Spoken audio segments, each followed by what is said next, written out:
today is actually the 25th of August, and I have been meaning to do an update on a video that I had done a couple of months ago entitled "Can Pinto Coffee Survive the Pandemic?" In that video as well, I think you saw that in the couple of weeks, like 2 or 3 weeks after interstate traveling had been allowed again during the recovery MCO, you know, we had a steady stream of customers. We had many customers coming into Pinto. Janda Baik as a whole benefited from, at that point in time, we thought it was revenge consumption. We were just not sure if it was sustainable. However, now we are entering the end of August, we are entering September, so I would say that's been like a full 2 months of operating during the recovery MCO, and you know, we have seen that business has really sort of picked up, you know, surprisingly, but you know, pleasantly surprising for us. It has really picked up. There has been a general boost in domestic tourism. There has been a boost in Janda Baik tourism, and we benefited from that. And also, you know, the advent of social media. I mean, that's where we get that's where most people know about us. We don't advertise, we don't market Pinto. We're all on social media, but really the power is when, you know, customers, you know, if they post about us.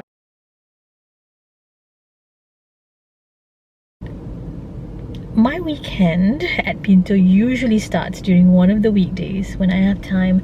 One of the things that I need to do is to get some supplies for Pinto.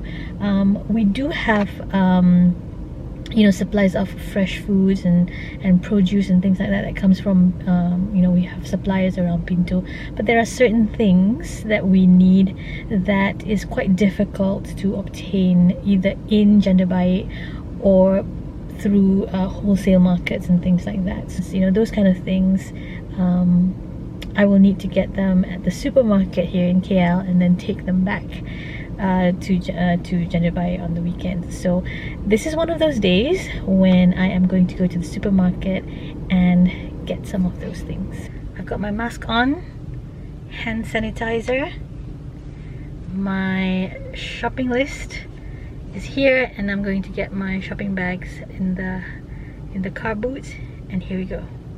So the first supermarket run is done, and basically these are the items that I had purchased. Basically these are things that we don't need them in large quantity, things like baby spinach, cherry tomatoes, beef, bacon, but we don't need them in large quantities, and they're fresh produce that will kind of, you know, you can't store them. So I do need to get this replenished every week. So this is a little bit of a risk that I'm taking because I am trying out a new supermarket. I've not been here before. However, I'm trying this out because this supermarket is the closest to the first one that I go to normally. So we'll check it out. I still have about 6 or 7 items on my list that is still not purchased, so I'm gonna give it a try.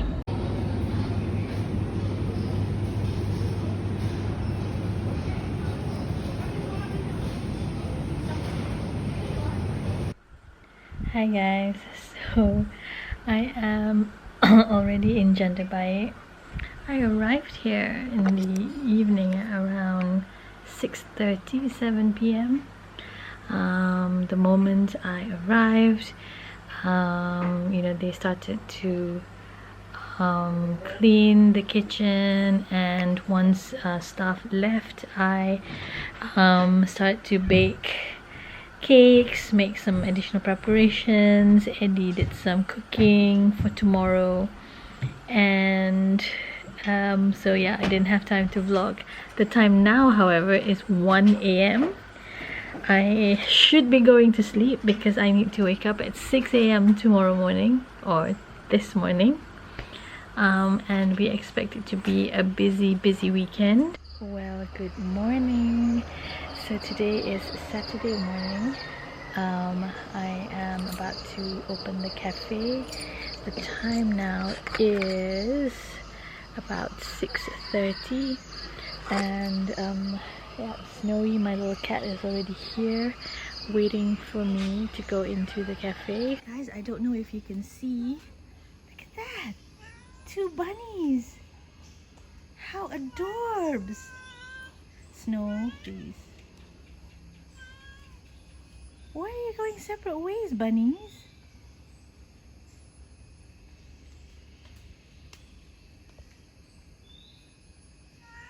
My god, they're such bushy bunnies.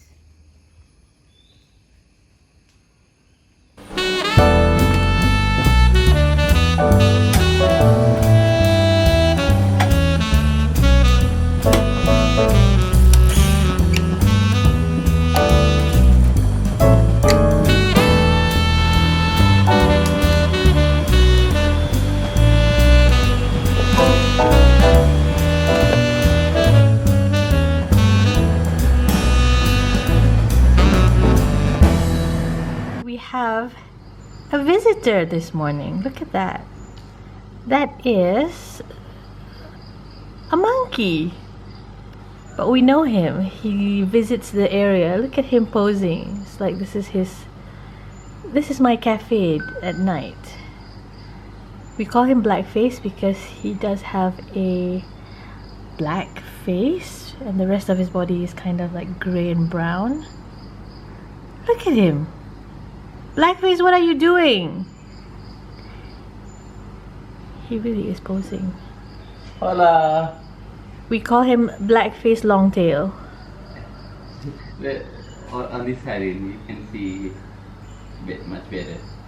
Oh, okay. From my monkey like this.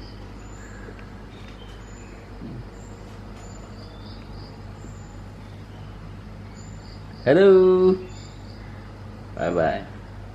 But Blackface Longtail is one of the well-behaved monkeys. He doesn't disturb humans. As long as he has enough food from the forest, he's happy. But there are some. Ooh, look at that! Look at that! Oh, he's going back to his house. There are some nasty monkeys here, and they are the ones who sort of like steal our hand sanitizers. Anything that you leave out there and they think it's food, they'll take it. But so far, Blackface Longtail has not been one of those naughty monkeys. So the time now is only about 9:24. We are not yet open.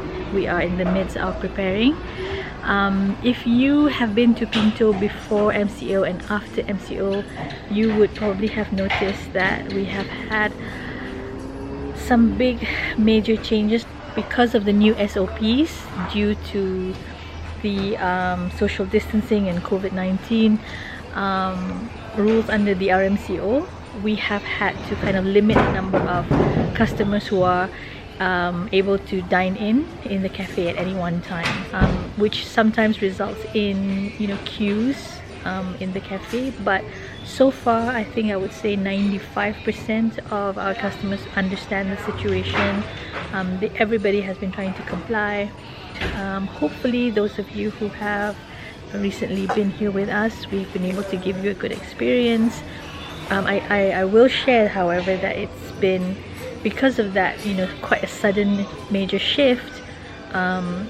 We have had at times struggled to keep up with some of those changes in terms of the increase in the volume, some of the new investments in the cafe that we have had to make. We had no choice. New equipments in order to make our jobs so much more efficient. So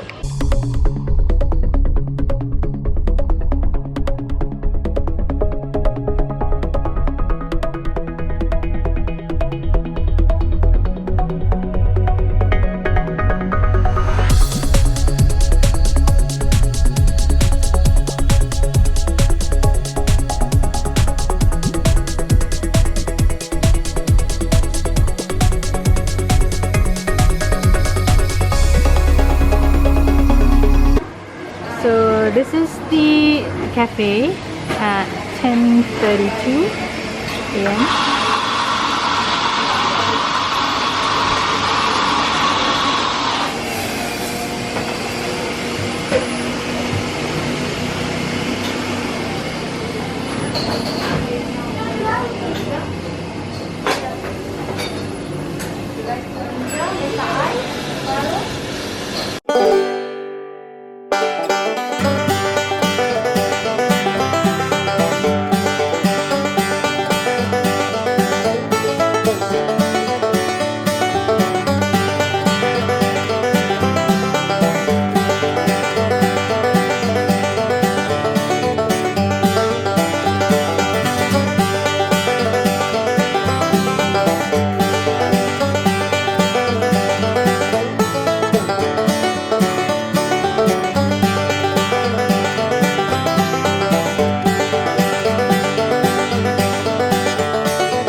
Today is actually Wednesday.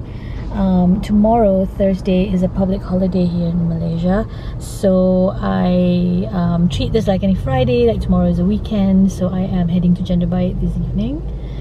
But it's not even funny, look at that traffic. I checked Waze and it says estimated time from now until the time I reach Pinto Coffee is 50 minutes. So almost an hour. I'm not even sure why we're stuck here. So today is Friday and I am with Eddie and we are on our way to get some supplies for Pinto Coffee that we have not been able to cope up with the demands or requirements in supplies. So you know, it's been almost like we've had to top up every day. Things that we bought before that could that in the past would have lasted us for a week now barely lasts us half a day. You know, so we're going to KL now to get some supplies, and then we're heading back to Janda Baik later on. I still have some baking to do before the weekend tomorrow. The time now is 10 a.m. so it's opening time at Pinto. Today is Saturday, the 22nd of August, and there's a crowd. There's a queue forming.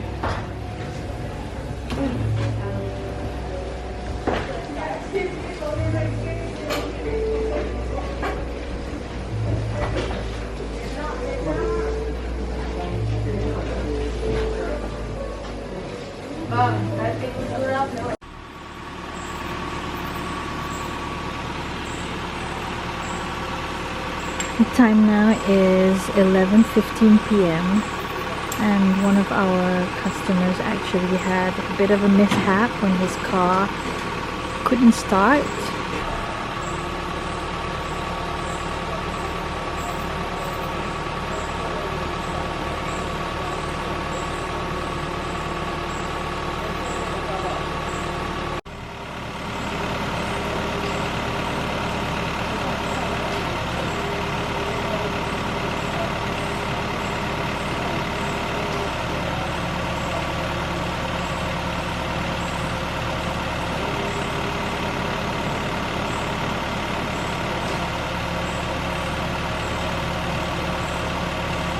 Pretty big operation, guys. It's been going on for almost an hour, I think, and the car is finally going up the ramp of the tow truck, so hopefully everything will be okay. 4 p.m. on a Sunday, and it's raining heavily outside, but we still have a decent number of customers here. And that, you know, the most important thing is to ensure that everybody had a good experience, so that they'll come again and we'll have repeat customers, so they'll say good things about Pinto to their friends, you know. Word of mouth, that's what we want. I mean, we can't please everybody, but we must try our best so that, you know, everybody leaves with a very good impression of the place. And that's not just for Pinto, really, it's for Janda Baik as a whole, because Janda Baik, I think, you know, as a location, it is so unique and so close to KL, yet at the same time, you know, after a 40-minute drive from KL, you feel like you're in a different world altogether. It's a much greener environment, much cleaner environment. There are many resorts there, many holiday homes, and Pinto is part of this ecosystem. But we've had our challenges, you know. Not to say there hasn't been any, you know. We've had to I mentioned before in the previous video that we've always had difficulties getting staff. That has not been resolved, you know. We have had to increase staff from what used to be about 6 or 7 on average on the weekend. We now have 14 to 15. 16 staff would be our optimal, because at this point in time, we still have a situation where sometimes our staff not able to take break. Like for me, when I'm helping out in the kitchen, there have been times when I've been standing for 8 hours non-stop, and I have my lunch at 5 o'clock. That's not healthy, that's not good. So, you know, we are still trying to get more staff, part-timers, to join us, train them and work. The ideal situation will be if people can work and they can take 1 hour break in between, you know, to do whatever they need to do. We've had challenge in the terms of producing coffee. Like, we have our Banjaran coffee, which is coffee that is grown around Pinto. That's partly weather as well, because we process everything kind of semi-manually. We have machines to do the hulling and the depulping and things, but we do sun dry our coffee, the coffee beans. And because it has been raining in the past few weeks, raining quite heavily, and also because we have a lack of staff in the plantation, so my husband Eddie has to be doing it himself. We have not been able to keep up, I suppose, with the production of the coffee. We've not been able to keep up with the demand. And the other thing we're so grateful for is that we have, even though we were struggling to get enough people, to get enough staff, but we have been blessed with a core group of, you know, very committed, very able, very capable group of people in the Pinto crew, who showed such commitment to the business, to this whole idea of Pinto Coffee. You know,